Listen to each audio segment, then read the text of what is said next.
தக்காளி பொங்கல் எப்படி பண்ணலான்ட்டு பார்க்கலாம். அதுக்கு தேவையான பொருள் 4 தக்காளி இந்த மாதிரி பாதி பாதியாக நறுக்கி எடுத்து வச்சுருக்கேன். இதை நல்லா நைஸாக அரைச்சி எடுத்து வச்சுக்கலாம். இதில் பட்டை, லவங்கம், ஏலக்காய் எல்லாம் போட்டு வச்சுருக்கேன். இதை நைஸாக பொடி பண்ணி எடுத்து வச்சுக்கலாம். ஒரு 1.5 டம்ளர் பச்சரிசி எடுத்து வச்சுருக்கேன். பூண்டு, இஞ்சி, பிரியாணி இலை, 2 கிராம்பு, ஒரு ஏலக்காய், ஒரே ஒரு சின்ன பட்டைத்துண்டு, இது கொத்தமல்லி, புதினா, ஒரு 2 வெங்காயம் நீட்டாக நறுக்கி வச்சுருக்கேன், 2 பச்சை மிளகா. இதுதான் தேவையான பொருள். வாங்க இது தக்காளி பொங்கல் எப்படி பண்ணலான்ட்டு பார்க்கலாம். முதல்ல இந்த தக்காளியை மிக்சியில் போட்டிருக்கோம். இதை நைஸாக அரைச்சி எடுத்து வச்சுக்கலாம். அதுக்கப்புறம் இதை நல்லா பொடி பண்ணி எடுத்து வச்சுக்கலாம். அப்புறம் இஞ்சி பூண்டு பேஸ்ட்டு பண்ணிக்கலாம். தக்காளி நல்லா நைஸாக அரைச்சி எடுத்து வச்சுருக்கேன். இஞ்சி பூண்டு பேஸ்ட்டு நைஸாக அரைச்சி எடுத்து வச்சுருக்கேன்.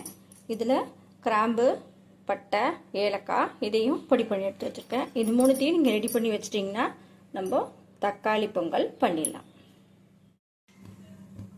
குக்கர்லேயே பண்ணிக்கலாம். குக்கர் நல்லா காஞ்ச உடனே கொஞ்சமாக நெய் ஊற்றிக்கலாம். நெய் ஊற்றி ஒரு 2 ஸ்பூன் அளவுக்கு எண்ணெய் ஊற்றிக்கலாம். இது நல்லா காஞ்ச உடனே பிரியாணி இலை, ஏலக்காய், பட்டை, கிராம்பு எல்லாத்தையும் போட்டுக்கலாம். இதெல்லாம் நல்லா வதங்கிடுச்சு. இப்போது 2 பச்சை மிளகாய், எடுத்து வச்சுருக்க வெங்காயம், 2 வெங்காயம் நீட்டாக எடுத்து வச்சுருக்கேன்.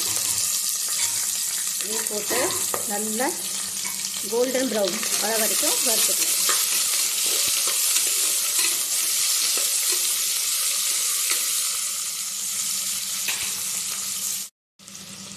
இஞ்சி பூண்டு பேஸ்ட்டு அதையும் போட்டுக்கலாம்.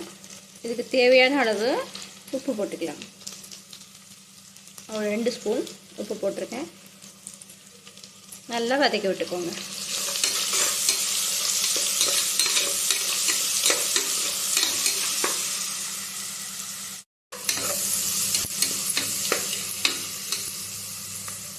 இப்போது கொஞ்சமாக புதினா எடுத்து வச்சுருக்கேன். அந்த புதினா போட்டுக்கலாம். கொத்தமல்லியும் போட்டுக்கலாம். 2த்தையும் சேர்த்து நல்லா வதக்கி விட்டுக்கலாம்.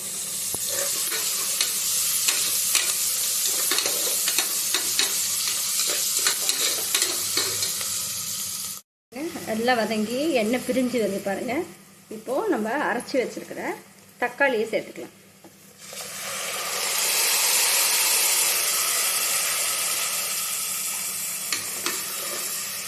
நல்லா கலந்து விட்டுக்கோங்க.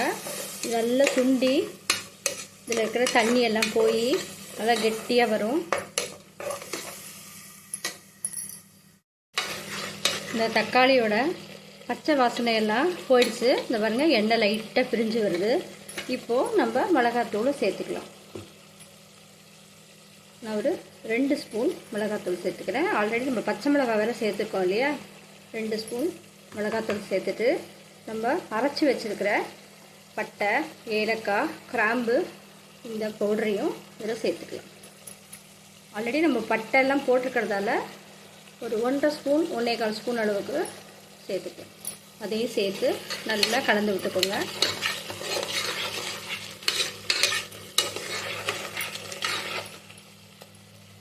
பாருங்கள் எண்ணெயில் பிரிஞ்சு வருது பாருங்கள். தொக்கு மாதிரி வரும்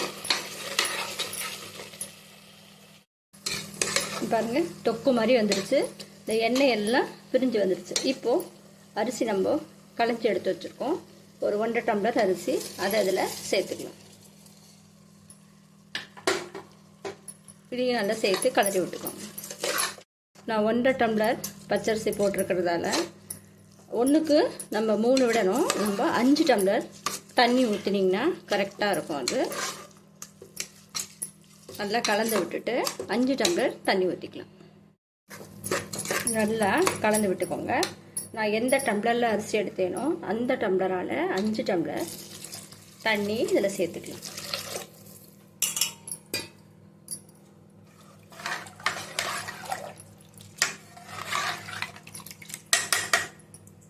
நல்லா கொதி வந்து விட்டு குக்கரை மூடிக்கலாம். பாருங்கள் நல்லா கொதி வருது. இப்போது நம்ம மூடிக்கலாம். குக்கரை மூடி ஒரு 5 விசில் விட்டுக்கலாம். மூடியாச்சு. வெயிட் போட்டு ஒரு 5 விசில் விட்டு இறக்கிக்கலாம். குக்கர் இப்போது நம்ம திறந்து பார்க்கலாம்.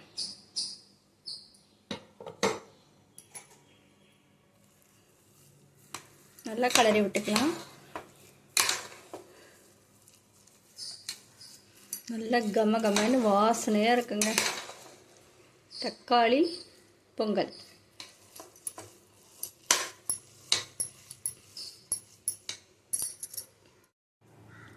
தக்காளி பொங்கல் நல்லா வாசனையாக பண்ணியாச்சு. ரொம்ப நல்லா இருக்குங்க. அந்த டேஸ்ட்டு ரொம்ப டிஃப்ரெண்ட்டாக இருக்கும். தக்காளியில் நம்ம பிரிஞ்சி சாதம், தக்காளி சாதம் அந்த மாதிரி தான் பண்ணிப்போம். தக்காளியில் பொங்கல், பருப்பு எதுவுமே போடாமல் நம்ம பொங்கல்லாம் பருப்பெல்லாம் சேர்ப்போம்.